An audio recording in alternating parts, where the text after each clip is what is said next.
오늘 주신 말씀 속에 아름다운 섬김의 삶이라는 제목으로 함께 은혜를 나누겠습니다. 기도하겠습니다.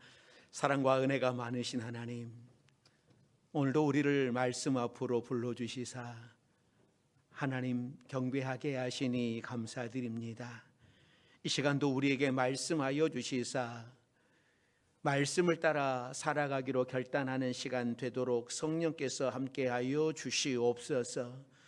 하나님 앞에 나오며 우리의 아픔과 상처와 질병과 실패와 이 모든 무거운 짐들을 가지고 나왔사오니 긍휼히 여겨주시사 해결하여 주시고 승리하게 하여 주옵소서.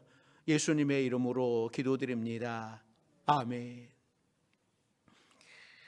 오늘도 하나님의 말씀 앞에 서신 여러분들에게 하나님의 은혜가 함께 하시기를 바랍니다. 한때 송공회의 감독이 되기를 꿈꾸었던 사무엘 블랭글이라고 하는 청년이 있었습니다. 이 청년이 구세군에 지원하기 위해서 대서양을 건너 영국으로 건너왔습니다. 그러나 부스 장군은 그의 지원을 마지못해 허락을 하면서 그에게 겸손한 마음을 키워주기 위해서 다른 훈련생들의 군화를 닦으라고 지시를 했습니다. 낙심한 블랭글은 속으로 내가 군화 닦으려고 내 꿈을 쫓아서 대서양을 건너온 것인가? 내가 이런 일을 하려고 내가 왔는가? 이런 생각이 든 거예요. 그러던 중 그는 어느 날 환상 중에 예수님께서 무식한 어부들의 발 위로 허리를 굽히시는 모습을 보았습니다. 그때 그는 조용히 이렇게 이야기를 합니다. 주님은 그들의 발을 씻기셨습니다. 저는 그들의 군화를 닦겠습니다. 예수님께서는 친히 제자들의 발을 씻겨주셨습니다. 예수님께서도 제자들 앞에서 무릎을 굽히셨습니다. 그런데 죄인인 우리가 다른 사람 앞에서 무릎을 굽히고 사랑으로 섬기는 것은 당연한 겁니다. 나 자신을 내가 스스로 높이면 다른 사람들은 나를 낮춥니다. 그러나 내 자신을 낮추면 다른 사람들이 나를 높여줍니다. 테레사 수녀가 어느 날 한 어린 아이의 상처를 지극한 정성으로 치료해주고 있었을 때에 인근에 살던 이웃 주민이 물었습니다. 수녀님, 당신은 당신보다 더 잘 살거나 높은 지위를 가진 사람들이 편안하게 사는 것을 보면 부러운 마음이 안 듭니까? 당신은 평생 이렇게 사는 것에 만족합니까? 테레사 수녀가 뭐라고 이야기를 했겠습니까? 허리를 굽히고 섬기는 사람에게는 위를 쳐다볼 시간이 없습니다. 이 이야기들은 우리의 믿음 생활을 다시 한번 점검하게 합니다. 신앙생활은 나 혼자만 하나님 앞에서 경건하게 잘한다고 해서 잘하는 것 아닙니다. 하나님께서 내게 붙여주신 가족, 친척, 교회 공동체 안에 함께 신앙생활하는 성도들 모두를 어떻게 섬기는지를 보면 그분의 신앙의 인격이 드러나는 거예요. 그래서 사도 바울은 로마서에서 교리를 설명을 하고 난 이후에 제일 먼저 하나님께 산제사를 드리라고, 영적 예배를 드리라고 말씀한 후에 아름다운 섬김의 삶을 살라라고 말씀을 해요. 하나님 앞에서 경건하게 예배를 잘 드린 사람은 사람과의 관계에서도 아름다운 섬김의 삶을 삽니다. 그러면 오늘 사도 바울은 우리에게 어떻게 섬기고 어떻게 봉사해야 되는가라는 것을 우리에게 말씀을 합니다. 그러니까 예수 그리스도의 십자가의 은혜를 깨닫고 체험하고 그 은혜를 아는 사람들의 섬김, 그들의 봉사, 이것을 이야기하는 거예요. 첫째는 믿음의 분량대로 지혜롭게 해라 라고 말씀을 합니다. 자, 3절 말씀 같이 보시죠. 3절 같이 읽습니다.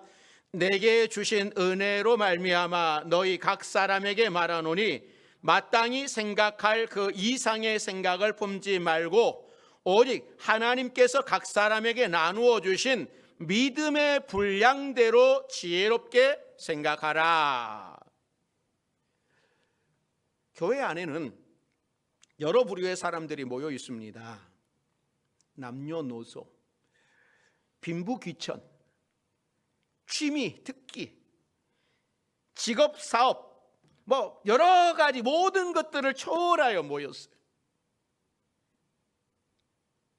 또 우리 교회 안에는 예수님을 믿은 지 1년이 안 된 초신자로부터 예수님을 믿은 지 10년 되신 분, 50년 되신 분 등 믿음 생활의 연조가 각기 다른 분들이 있습니다. 그럼에도 불구하고 교회는 하나가 되어야 됩니다. 그러면 어떻게 하나가 될 수 있을까? 3절 말씀에 마땅히 생각할 그 이상의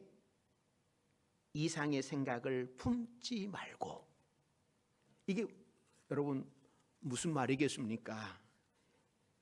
이 말은 자기 자신의 주제를 파악하라고 하는 거예요.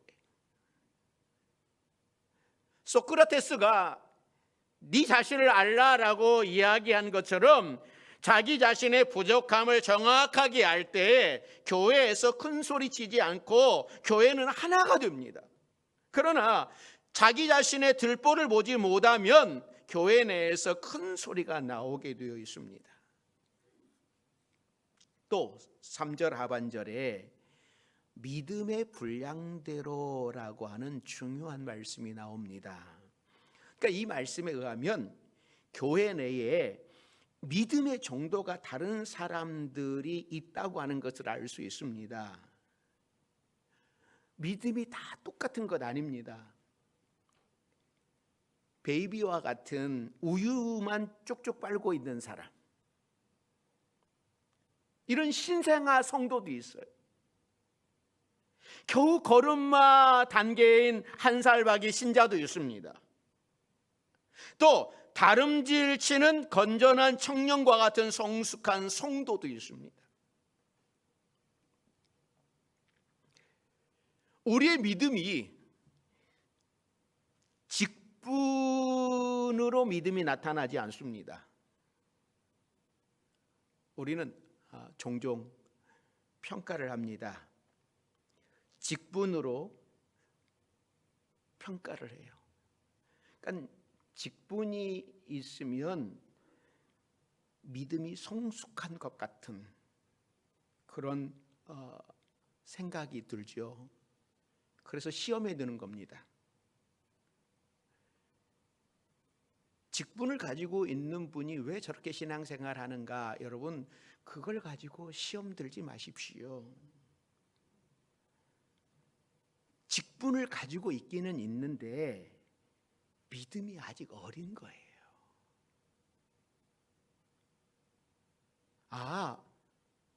믿음이 아직 어리구나, 이렇게 이해하면 되는 거예요. 이러한 믿음의 정도가 다른 사람들을 인정해야 되는 거예요. 교회 내에서 비판하면 안 됩니다. 비판한다고 사람이 변하지 않습니다. 여러분, 비판한다고 사람이 변하면요, 자꾸 비판하십시오. 비판한다고 사람이 변하지 않습니다. 사람을 비판하고 정죄해서 여러분 변한다면 비판하십시오. 정죄도 하십시오. 그런데 비판한다고 해서, 정죄한다고 해서 여러분 사람이 변하지 않습니다. 기도해야 사람이 변해요. 말씀으로 충만해야지 변화가 돼요. 성령이 충만해야지 변화가 됩니다. 우리가 비판하고 충고하면요, 도리어 화를 내요. 당신이 뭔데 나에게 이래라 저래라 명령하는 거야 라고 대꾸를 합니다. 여러분, 교회 내에서 다른 지체들에게 충고할 시간에 먼저 기도하십시오. 기도로 섬기시기 바랍니다. 비판은 사람을 변화시키지 못하지만 기도는 사람을 변하게 합니다. 기도는 사람을 성숙하게 해요.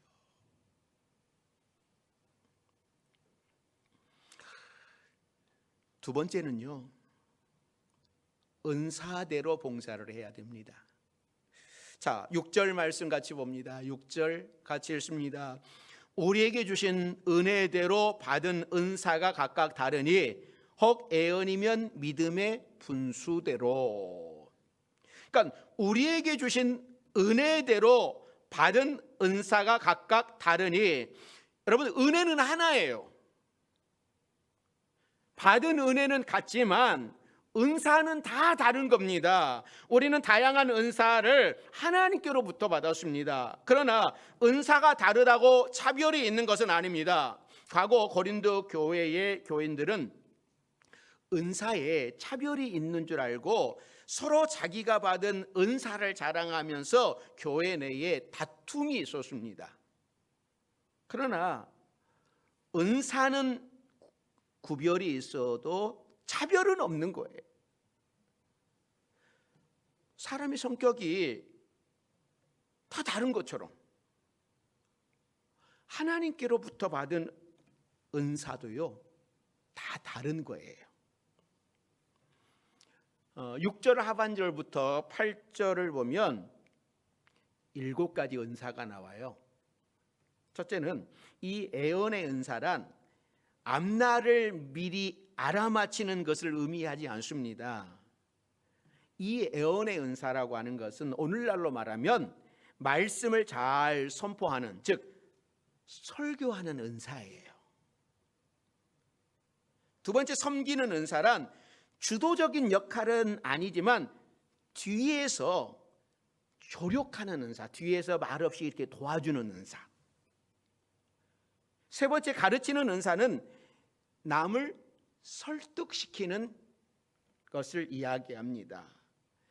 네 번째, 권위하는 은사는요, 어깨에 힘을 주고 목에 기부스하는 것을 의미하지 않습니다. 오히려 낙담한 자를 격려하여서 용기를 북돋아주는 사람. 다섯째로, 구제하는 은사는 아낌없이 나누어주는 은사입니다. 빵이 필요한 사람에게 빵을, 밥이 필요한 자에게 쌀을 퍼주는 은사. 여섯째는, 다스리는 은사는요, 공동체를 이끌고 가는 리더십을 말합니다. 마지막으로 7번째의 긍휼을 베푸는 은사란 다른 사람의 고통에 함께 참여하는 은사. 그러니까 누가 어려움을 당했다라고 하는 소식을 들으면 가만히 있지 못합니다. 발벗고 나서야지 직성이 풀려요. 이런 사람들은요, 긍휼의 은사를 받은 사람들이에요. 오늘 본문은 7가지 은사를 언급을 하고 있지만 하나님이 주시는 은사는 여기에 언급한 7가지만 있는 것이 아닙니다. 그 외에 많은 은사들이 있어요. 어느 성경학자는 이 7가지 외에 뭐 27가지 이상의 은사가 성경에 더 나온다라고 뭐 이야기를 합니다만, 구체적으로 보면 더 많을 수 있는 거죠. 아이들을 좋아하는 것도 은사입니다. 유아실에서 아이를 잘 돌볼 수 있기 때문에, 밥을 잘 짓는 것도 은사입니다. 교회 점심 식사로 섬기는 일이 얼마나 중요하고 큰 일입니까? 온 성도들이 식사하도록 섬기는 것 하나님께서 기뻐하십니다. 또 청소를 잘하는 것도 은사입니다.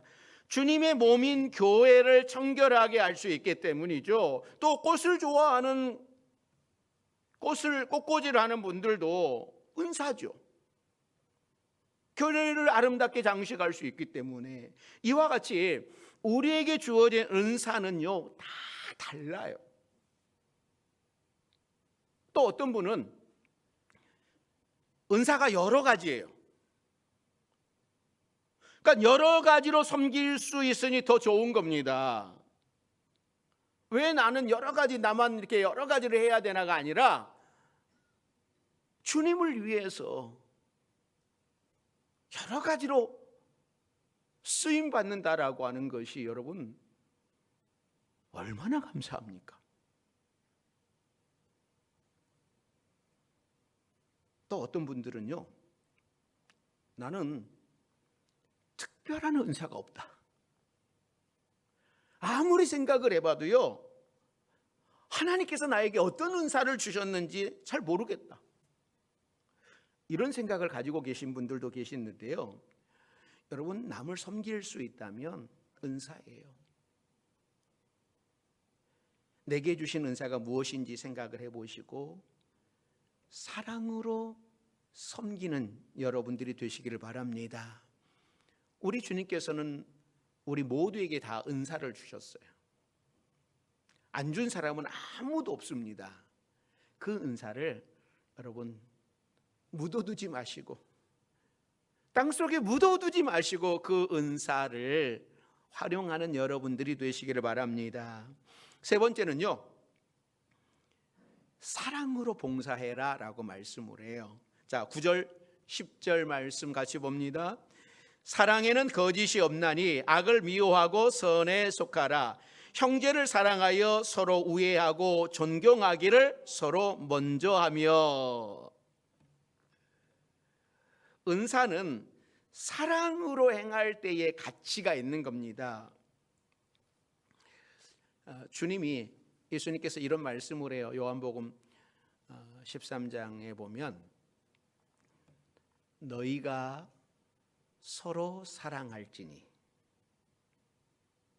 너희가 서로 사랑하면 모든 사람이 너희가 내 제자인 줄 알리라 라고 주님이 말씀을 합니다. 주님은 우리에게 있는 은사로서 우리를 판단하지 아니하시고요, 형제 간에 서로 사랑하는 것을 보고 우리가 참 제자인지 거짓 제자인지를 판단하시는 겁니다. 여러분, 사랑으로 섬기시기 바랍니다. 사랑으로 봉사하시기 바랍니다. 그런데 10절을 우리가 자세하게 보면, 형제를 사랑하고 서로 우애하고 존경하되 라고 하는 말씀 속에 서로 뭐 하라고 해요? 먼저 해라. 먼저 하라고 말씀을 해요. 그러니까 사람들은 대부분 다른 사람이 사랑을 베풀어 주면 그 사람을 사랑합니다. 유난히 잘해주는 분이 있으면 그 사람에게 사실 마음이 가게 되는 거죠. 그러나 성경은 나를 사랑하는 사람을 사랑하기보다 내가 먼저 사랑함으로 다가가서 섬겨라 라고 말씀을 하는 겁니다. 네가 나에게 사랑을 베푸면 나도 너를 사랑할 수 있어. 네가 나에게 사과하면 나도 너를 용서할 수 있어. 이 말은 당연한 것 같지만 성경의 가르침이 아닙니다. 하나님의 가르침이 아닙니다. 남이 나를 미워해도 그럼에도 불구하고 먼저 사랑하라고 말씀을 해. 이게 제자라는 거예요. 남이 나에게 사과하지 않아도 그럼에도 불구하고 먼저 사랑해야 됩니다. 이것이 예수님의 방법이에요. 이것이 제자의 삶이.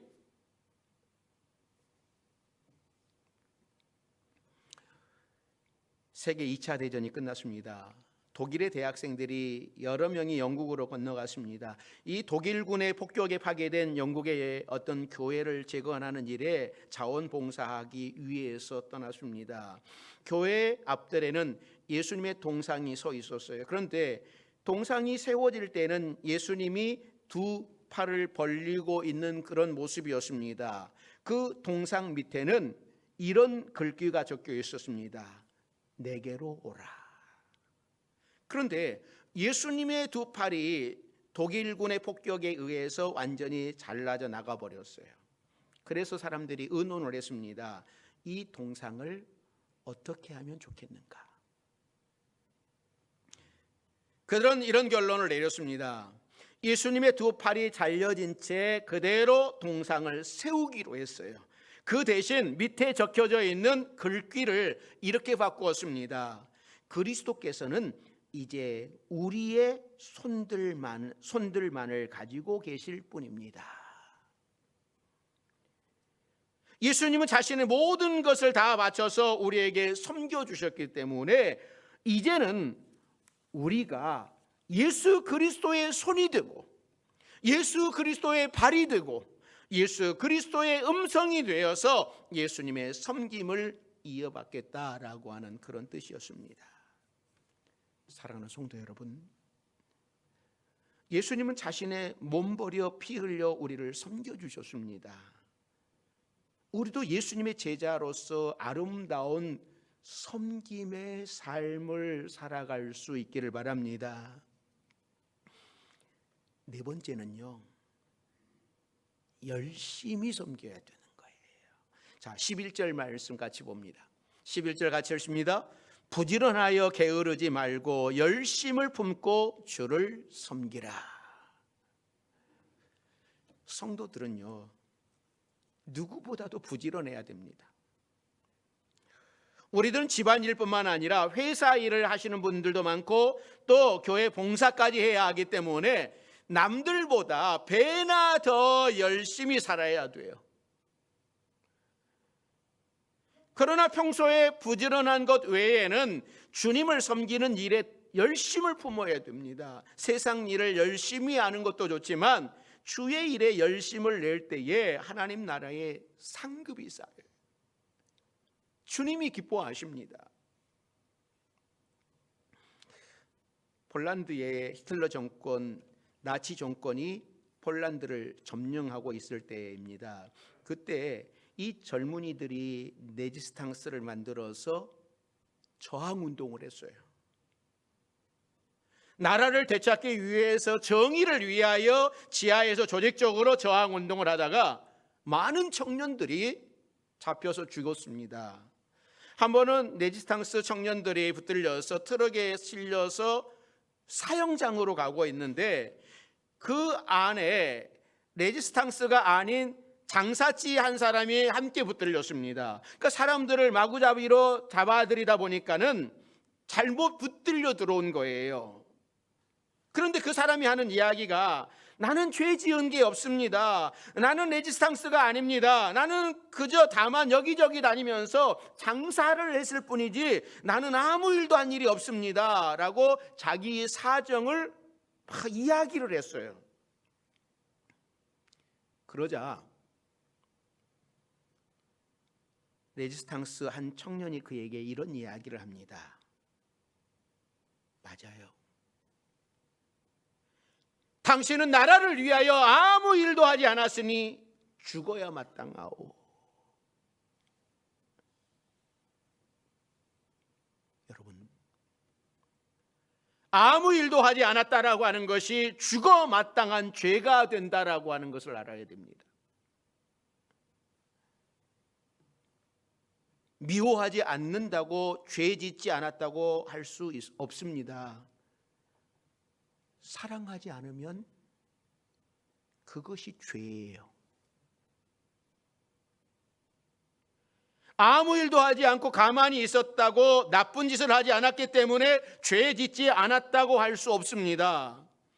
비록 남들과 부딪히더라도 열심히 움직이면서 봉사해야 됩니다.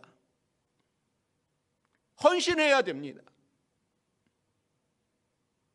이것이 주님이 나를 위해 십자가에서 죽어주신 이유입니다.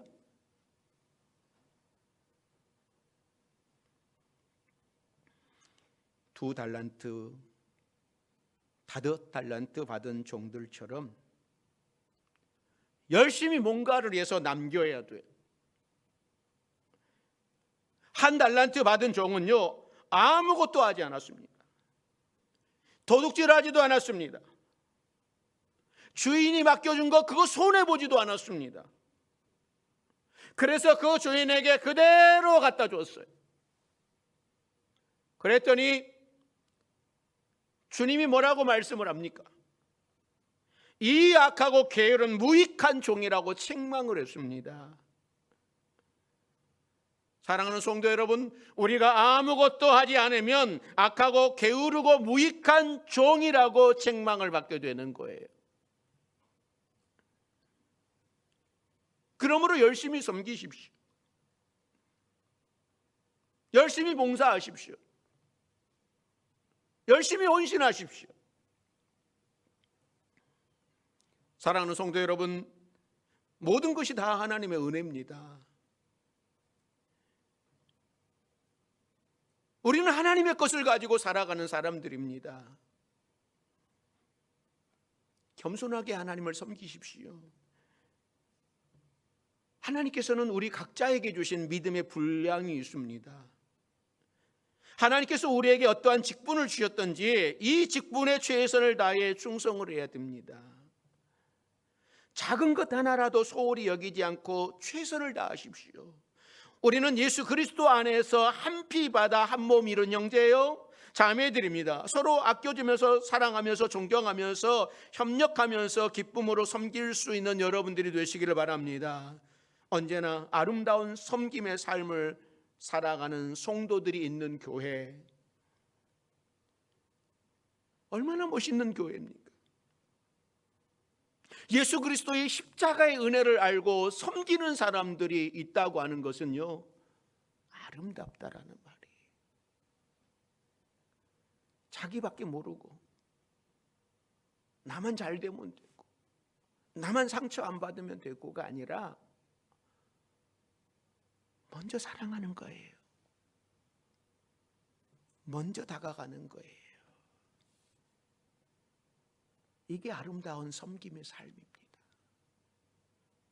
우리 주님이 우리를 향하여서 이런 아름다운 섬김의 삶을 살아가라고 오늘도 우리에게 말씀을 합니다.